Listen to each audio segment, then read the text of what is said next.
مسجل فيه؟ شلون مسجل فيه؟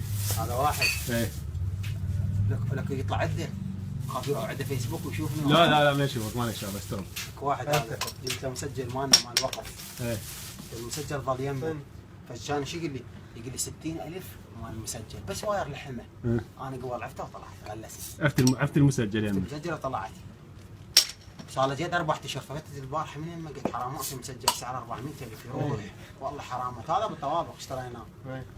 فقلت العلاء قلت علاء اللي كلم شنو عليه وطبق يمه وقال له هذا الولد ابو مسجل ذكر الولد ابو لحيه وهاي استشهد وممكن تجيب لنا شو اسمه مسجل يمك شلون؟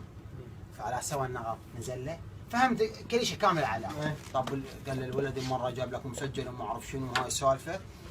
ابو لحيه وهاي قال له اي هذا جاب المسجل. قال له دير بالك تغلط عليه الولد استشهد. قال وين استشهد؟ قال له بيجي الى رحمه الله قرأ صوت الفاتحه. يقول ولد واقفين قال له جد حساب مسجل. قال له والله اتفقت وياه 60,000 هو قال له سجل وراح. قال لك الولد استشهد بيجي. قال ابد على سوى النغر. جاب مسجل صعد بالسياره كان قال له هسه شنو بيش المحاوله؟ قال له عم اعطيني 25. انا ضليت واقف وين بالركن. ايش قد خلنا طب لو المسجل هذا قال عم الله يساعدك. الفاتحه تواقف برك. والعباس ما باخذ شيء جاب مسجل صعد بالسياره. والله في الدنيا من الباحث عاوز انا عاوز هذا اوكس مالته. كان قلت له اليوم اللي انزل له قل له عم عندك اوكس. كان شي يقول لي لا قل له المرحوم يريد اوكس يشغل على